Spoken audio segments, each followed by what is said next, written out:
تمہیں یاد ہے میں نے تمہیں پکارا، تم نے میری زبان کاٹ ڈالی، میں نے قلم اٹھایا، تم نے میرے ہاتھ قلم کر دیے، میں نے چلنا چاہا تو تم نے میرے پاؤں کاٹ دیے، میں نے کروٹ لینی چاہی اور تم نے میری کمر توڑ دی۔ میں تمہیں یقین دلاتا ہوں کہ ہم کو ہمارے سوا کوئی دیر نہیں کر سکتا۔ میں نے ہمیشہ کہا اور آج پھر کہتا ہوں کہ تصرف کا راستہ چھوڑ دو، شک سے ہاتھ اٹھا دو اور بد عملی کو ترک کر دو۔ یہ تین دھار کا انوکھا خنجر لوہے کی دو دھاری تلوار سے زیادہ کاری ہے، جس کی گھاؤ کی کہانی میں نے تمہارے نوجوانوں کی زبانیں سنی ہے۔ یہ فرار کی زندگی جو تم نے ہجرت کے مقدس نام پر اختیار کی ہے، اس پر غور کرو، اپنے دلوں کو مضبوط بناؤ، اپنے دماغوں کو سوچنے پر آمادہ کرو، پھر دیکھو کہ یہ تمہارے فیصلے کتنے آجرانہ ہیں، آخر کہاں جا رہے ہو اور کیوں جا رہے ہو۔ یہ دیکھو اس دہلی کی مسجد کے مینار تم سے جھک کر سوال کرتے ہیں، اپنی نظریں اٹھا کر دیکھو، اس شاہجہانی مسجد کے گنبد تم سے سوال کرتے ہیں کہ تم نے اپنی تاریخ کے ثبات کو کہاں گم کر دیا۔ یہ تمہارے بزرگوں کے مقدس مقامات تم سے سوال کرتے ہیں کہ تم انہیں کس کے حوالے چھوڑے جا رہے ہو۔ یہ مسجدوں سے گونجنے والی اللہ اکبر کی صدائیں تم سے سوال کرتے ہیں کہ تم انہیں کس کے رحم و کرم پر چھوڑے جا رہے ہو۔ یہ درود اللہ کی حسرتیں پکار پکار کر آواز دے رہی ہے اور کہہ رہی ہے کہ اے بھول جانے والوں، ایسا نہ ہو کہ کل تم خود کو بھول جاؤ۔ آج ان سے پھر کھیلا کر جانے والوں یہ بھی سنو، ایسا نہ ہو کہ کل تمہارا ہی خون تم سے پھر کھیل جائے۔ آج اس سو وطنی ایک ہندو سے خوف کھا کر بھاگنے والوں یہ بھی سنو، ایسا نہ ہو کہ کل تمہیں اپنا ایمان محفوظ کرنا بھی نصیب نہ ہو۔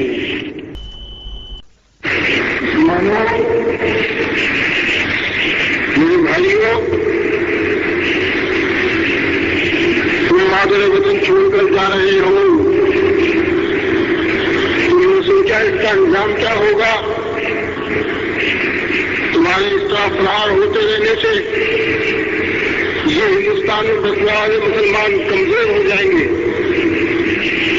اور ایک ایسا وقت بھی آ سکتا ہے جب پاکستان کے علاقائی باشندے اپنی جداگانہ حیثیتوں کا دعویٰ لے کر اٹھ کھڑے ہوں گے۔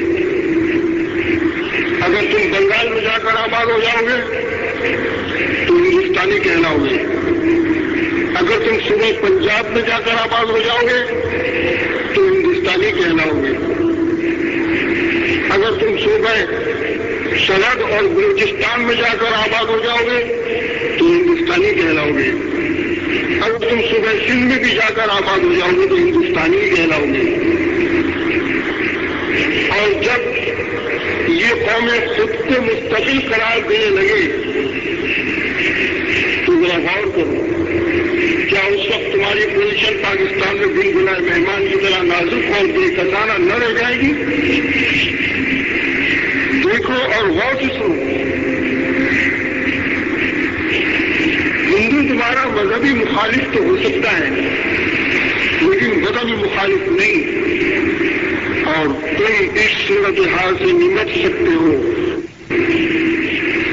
مگر پاکستان میں تمہیں اسی وقت میں قومی اور وطنی مخالفتوں کا سامنا کرنا پڑ جائے گا جس کے آگے تم بے بس ہو جاؤ گے۔ اور بنیادی طور پر شروع سے ہی سب سے پہلی بات جس نے مجھے پریشان کیا وہ مسلمانوں کا باہمی اختلاف تھا،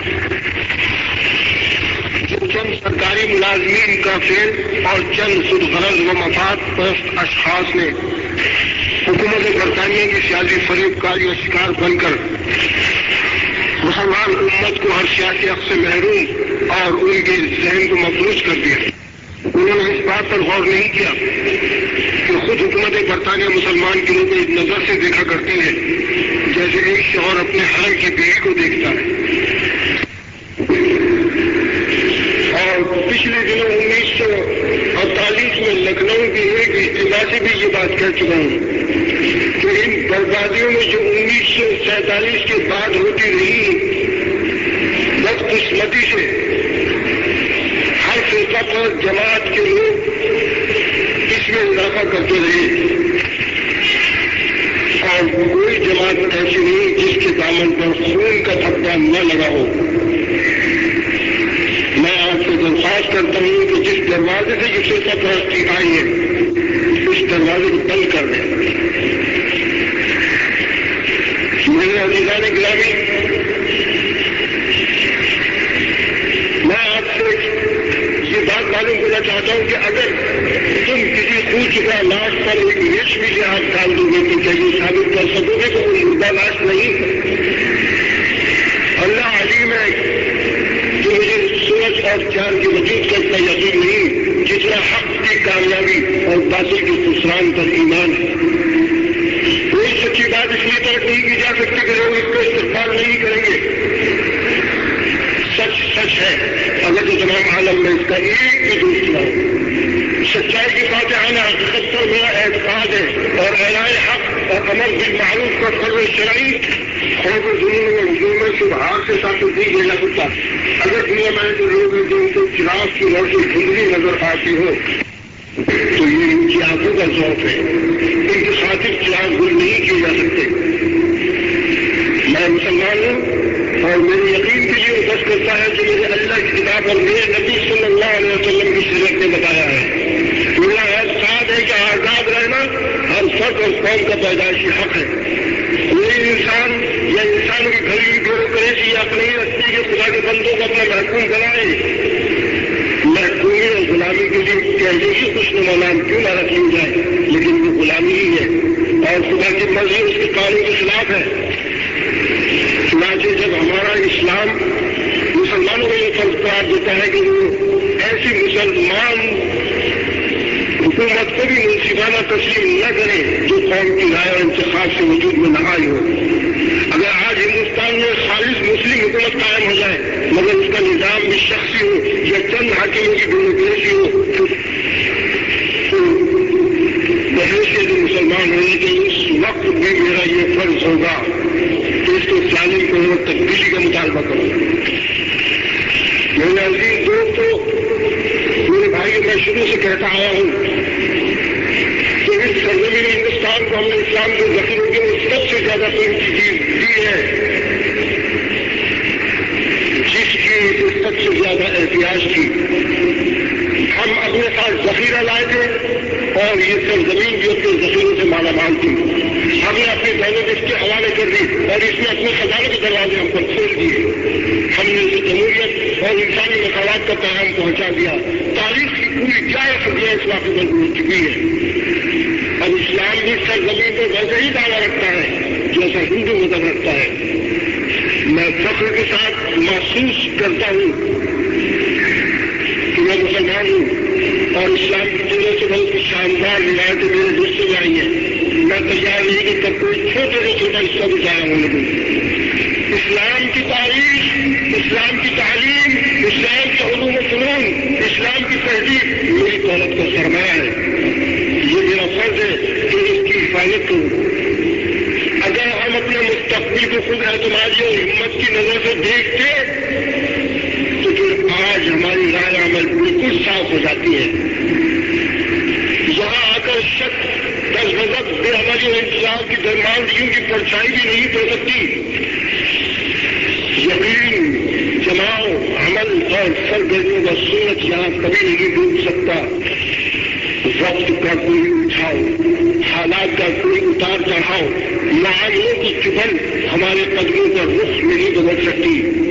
ہندوستانی مسلمانوں کی حیثیت ایک عظیم فکر اپنی اتنی بڑی اور تعلیمی تعداد کے ساتھ سر اٹھائے کھڑا ہے کہ اس کی نسبت اقلیت کی کمزوریوں کو گمان کرنا بھی اپنی نگاہ کو شدید ہوتا دینا ہے.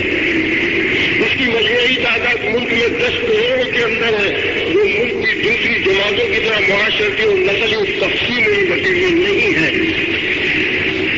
اسلامی زندگی کی مساوات اور برابرانہ یکجہتی کے مضبوط رشتے نے اسے معاشرتی تفرقوں کی کمزوری سے محفوظ رکھا ہے۔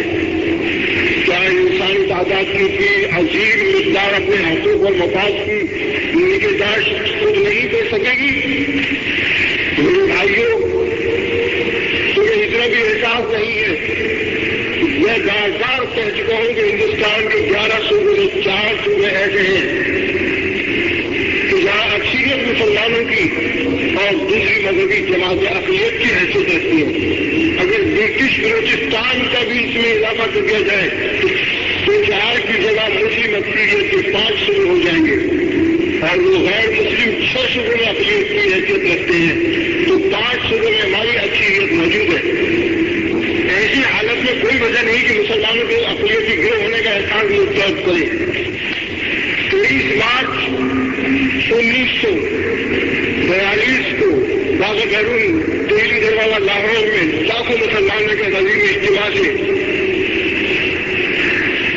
میں نے جب خطاب کیا تھا تو مجھے 19 سے 21 کا زمانہ یاد آ گیا جب میں نے جمعیت علماء کی صدارت کی تھی۔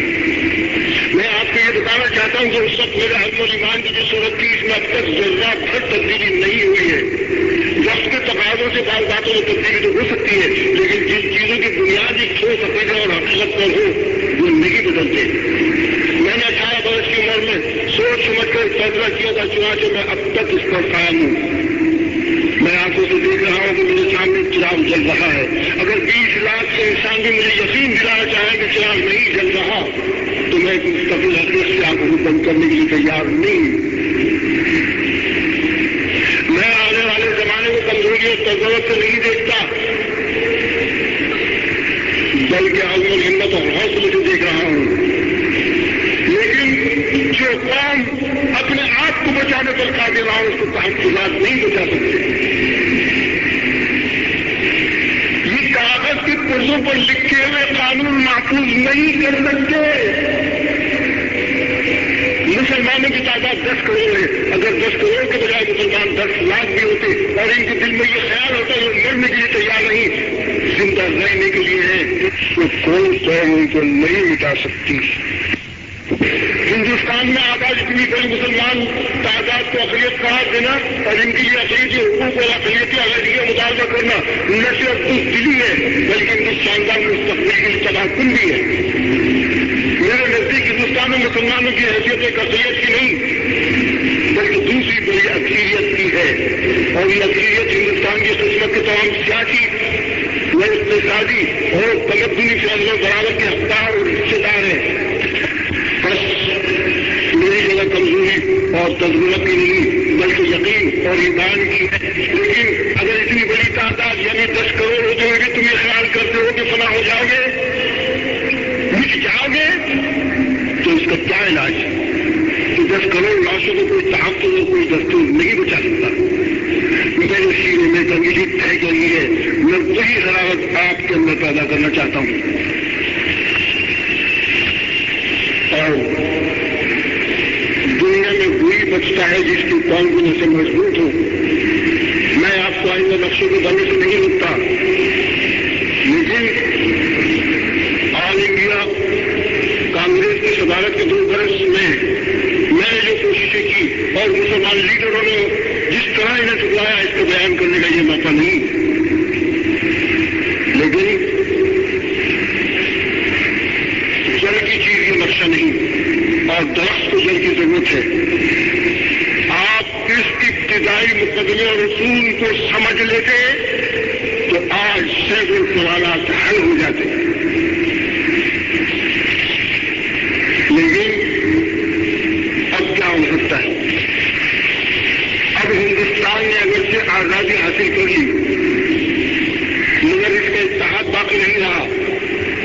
پاکستان کے نام سے جو نئی ریاست وجود میں آئی ہے جس میں مسلم لیگ کے نام سے برطانیہ کے پسندیدہ افراد کا برسر اقتدار طبقہ وہ ہے جو برطانیہ حکومت کا پروردہ رہا ہے، اس کے طرز عمل میں خدمت خلق اور قربانی کا کوئی شائبہ نہیں رہا ہے اور صرف اپنے ذاتی مفاد کے لیے یہ لوگ بچے کے کاموں میں شریک ہوتے رہے ہیں اور پاکستان کے قیام کا ایک ہی نتیجہ نکلا ہے کہ برصغیر کے مسلمانوں کی پوزیشن کمزور ہو کر رہ گئی ہے اور اب یہ ہندوستان میں رہ جانے والے مسلمان تو کمزور ہو ہی گئے ہیں،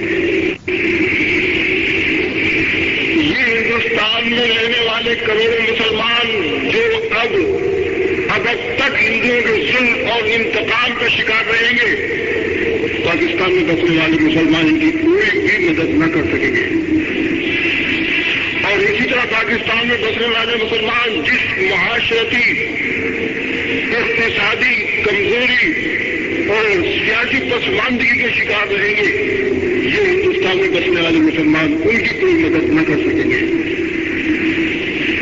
کیا یہ غور کرنے کی بات نہیں کہ جو تقسیم کی بنیادی ہندوؤں اور مسلمانوں کے درمیان عداوت پر رکھی گئی تھی، تو پاکستان کے قیام سے یہ منافرت ایک نئی شکل اختیار کر گئی ہے اور اس کا حل اب اور زیادہ مشکل ہو گیا ہے۔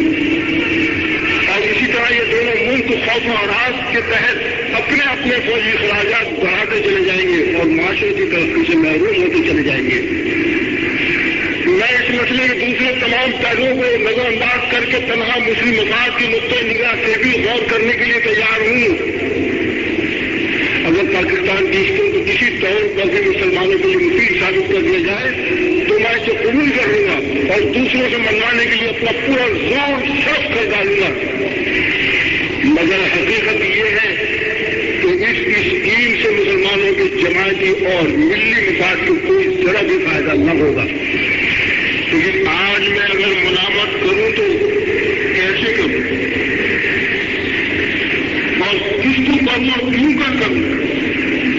اپنے بھائیوں کو، اپنے عزیزوں کو کسی دیوار سے سر ٹکراؤں؟ آپ جانتے ہیں کہ مجھے کون سی چیز یہاں لے آئی؟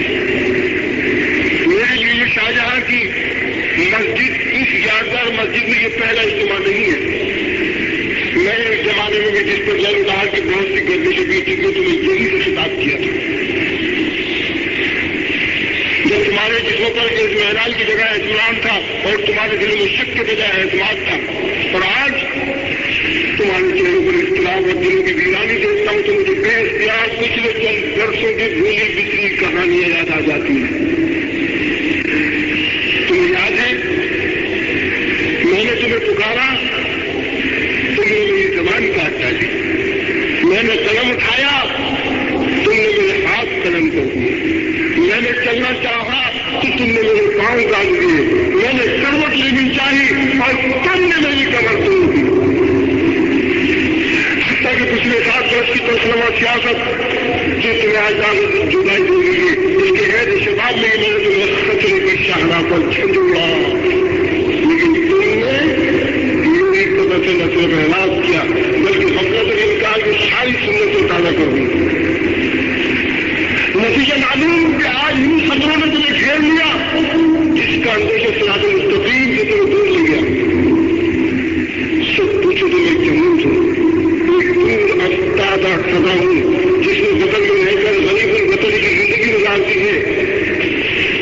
اس کا یہ مطلب نہیں کہ جو مقام میں نے پہلے طرف توڑی چوڑیاں تھا وہاں میرے بال پر کاٹ لیے گئے ہیں یا میرے آشانی کے لیے کوئی جگہ نہیں ہوئی ہے، بلکہ میں یہ کہنا چاہتا ہوں میرے دامن کو تمہاری دستاراریوں سے گلا ہے، میرا احساس زخمی ہے، میرے دل کو صدمہ ہے۔ سوچو تو صحیح، تم نے کون سی راہ اختیار کی ہے، کہاں پہنچے، کہاں کھڑے ہو؟ ابھی کچھ زیادہ عرصہ نہیں بیتا جو میں نے تم سے کہا تھا کہ یہ ستون جس پر تم نے بھروسہ کیا ہے نہایت تیزی سے ٹوٹ رہا ہے، تم نے سنی انسنی برابر کر دی اور یہ میں سوچا کہ وقت اور اس کی تیز رفتار تمہارے لیے اپنا ذاتہ تبدیل نہیں کر سکتے۔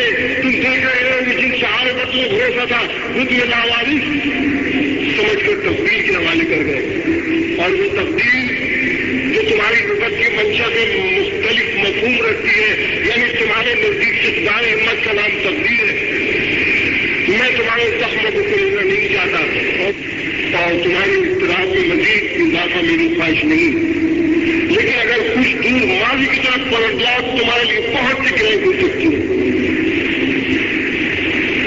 یہ ٹھیک ہے کہ وقت نے تمہاری خواہشوں کے مطابق لڑائی نہیں لی ہے، بلکہ اس نے قوم کے پیدائشی حق کے احترام میں کروٹ بدلی ہے، اور یہی کا انقلاب ہے جس کی کروٹ نے تمہیں بہت حد تک خوفزدہ کر دیا ہے۔ تم خیال کرتے ہو کہ تم سے کوئی اچھی شے چھن گئی ہے اور اس کی جگہ بری شے آ گئی ہے۔ ہاں، تمہاری بے قراری اسی لیے کہ تم نے اپنے تئی اچھی شے کے لیے تیار نہیں کیا تھا اور بری شے کو مزدور معاوضہ سمجھ رکھا تھا۔ میرے بھائی، میں نے ہمیشہ سیاست کو ذاتیات سے الگ رکھنے کی کوشش کی ہے۔ میں نے کبھی اس پر اور وادی میں قدم نہیں رکھا۔ یہی وجہ ہے کہ میری بہت سی باتیں کنائیوں کا پہلو لیے بھی ہوتی ہیں، لیکن آج مجھے جو کچھ کہنا ہے میں بے روک ہو کر کہنا چاہتا ہوں۔ پچھلے 7 برس کی روزات دہرانے سے کوئی فائدہ نہیں۔ ہندوستان کے مسلمانوں پر جو رونا آیا ہے میرے لیے اس میں کوئی نئی بات نہیں۔ میں پچھلے دنوں سے ہی ان نتائج پر نظر رکھتا تھا۔ اب ہندوستان کی سیاست کا رخ بدل چکا ہے۔ اب یہ ہمارے دماغوں پر منحصر ہے کہ ہم کسی اچھے انداز فکر میں بھی سوچ سکتے ہیں یا نہیں۔ یہ خوف و ہراس کا موسم عارضی ہے۔ میں تمہیں یقین دلاتا ہوں کہ ہم کو ہمارے سوا کوئی دیر نہیں کر سکتا۔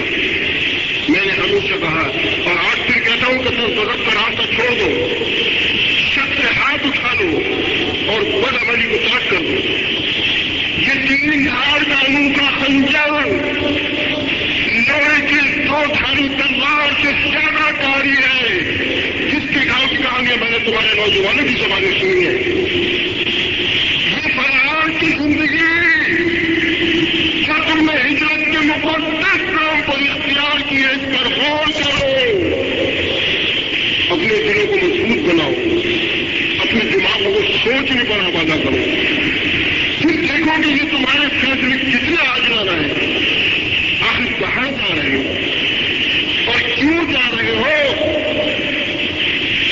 یہ دیکھو اس دہلی کی مسجد کے مینار تم سے جھک کر سوال کرتے ہیں۔ اپنی نظریں اٹھا کر دیکھو، اس شاہجہانی مسجد کے گنبد تم سے سوال کرتے ہیں کہ تم نے اپنی تاریخ کے ثبات کو کہاں گم کر دیا۔ یہ تمہارے بزرگوں کے مقدس مقامات تم سے سوال کرتے ہیں کہ تم انہیں کس کے حوالے چھوڑے جا رہے ہو۔ یہ مسجدوں سے گونجنے والی اللہ اکبر کی صدائیں تم سے سوال کرتے ہیں کہ تم انہیں کس کے رحم و کرم پر چھوڑے جا رہے ہو۔ یہ درود اللہ کی حسرتیں پکار پکار کر آواز دے رہی ہے اور کہہ رہی ہے کہ اے بھول جانے والوں، ایسا نہ ہو کہ کل تم خود کو بھول جاؤ۔ آج ہم سے پیٹ کھڑا کر جانے والوں یہ بھی سنو، ایسا نہ ہو کہ کل تمہارا ہی خون تم سے پھر کھیل جائے۔ آج اس 6 وطنی ایک ہندو سے خوف کھا کر بھاگنے والوں یہ بھی سنو، ایسا نہ ہو کہ کل تمہیں اپنا ایمان محفوظ کرنا بھی نصیب نہ ہو۔ میں پوچھتا ہوں کہ کیا تمہیں یہ بھی یاد نہیں رہا جو ابھی کل کی بات ہے؟ ابھی کل کی بات ہے جب نبی کی کتابیں تمہارے پاس میں وضو کیا تھا اور آج تم ہو کہ یہاں بہتے ہوئے تمہیں خوف محسوس ہوتا ہے۔ حالانکہ دلی تمہارے خون سے سیکھی ہوئی ہے۔ میرے عزیزوں، اپنے اندر ایک بنیادی تبدیلی پیدا کرو۔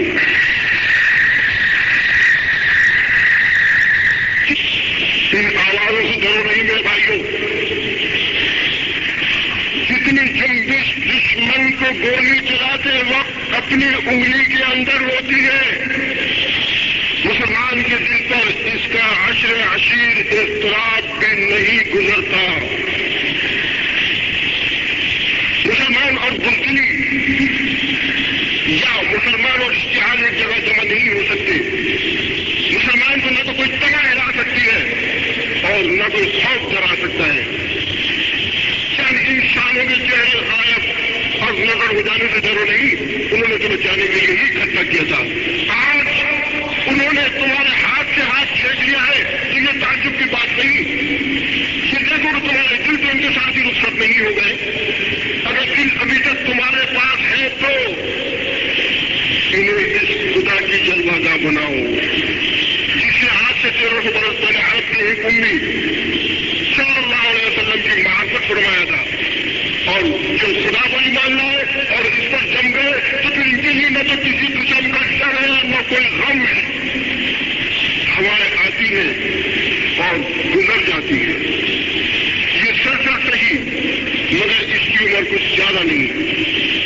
ابھی دیکھتی آنکھیں ابتلا کا موسم گزر جانے والا ہے. یوں بدل جاؤ جیسے تم پہلے کبھی اس حالت میں ہی نہ تھے. میرے عزیزوں، ستارے ٹوٹ گئے تو کیا ہوا؟ ارے میرا سورج تو چمک رہا ہے. اس فکر میں مان لو اور اندھیری راہوں میں بچھا دو جہاں اجالے کی سخت ضرورت ہے. میں تمہیں یہ نہیں کہتا کہ تم حاکمانہ اقتدار کی مدد سے وفاداری کا سرٹیفکیٹ حاصل کرو اور کاکا لیسی کی وہی زندگی اختیار کرو جو غیر ملک کے حاکموں کے عہد میں تمہارا شعار رہا. میں کہتا ہوں کہ جو اجلے نقش و نگار تمہیں اس ہندوستان میں ماضی کی یادگار کے طور پر نظر آ رہے ہیں وہ تمہارے ہی طاف لے کے چھوڑے ہوئے ہیں. انہیں بلاؤ نہیں، ان کے وارث بن کر رہو اور سمجھ لو کہ اگر تم خود بھاگنے کے لیے تیار نہیں ہے تو پھر تمہیں کوئی طاقت نہیں لگا سکتی، نہیں لگا سکتی، نہیں لگا سکتی.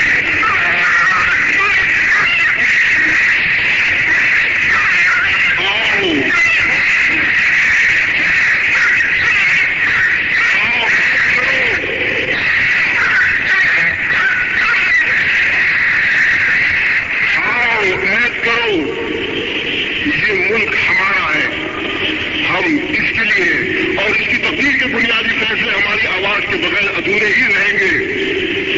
آج زلزلوں سے ڈرتے ہو، کبھی تم خود ایک زلزلہ تھے. آج اندھیروں سے کانپتے ہو، کیا یاد نہیں کہ تمہارا وجود ایک اجالا تھا؟ یہ بادلوں نے نیلا پانی برسایا ہے اور تم نے دن جانے کے خدشے سے اپنے پاجے چلا لیے. حالانکہ وہ تمہارے ہی اسلاف تھے جو سمندروں میں اتر گئے، پہاڑوں کی چھاتیوں کو رول ڈالا، بجلی آئی تو ان پر مسکرا دیے، بادل کر دے تو پہاڑوں سے جواب دیا، سینکڑوں کلومیٹر کا رخ پھیر دیا، آندھی آئی تو ان سے کہہ دیا کہ جاؤ. تمہارا راستہ یہ نہیں ہے، یہ ایمان کی جگہ نہیں ہے. شہنشاہوں کے گربانے میں کھیلنے والے آج خود اپنے گربانے میں کھیلنے لگے اور خدا کے اندر جو حاصل ہو گئے جیسے اس پر کبھی ایمان ہی نہیں تھا. میرے بھائیوں، میرے پاس تمہارے لیے کوئی نیا نسخہ نہیں ہے، وہی پرانا نسخہ ہے جو برسوں پہلے کا ہے. اور وہ نسخہ جس کو کہا جاتا ہے انسانی میں سب سے بڑا محسن آیا تھا، اور وہ نسخہ ہے قرآن کا یہ اعلان کہ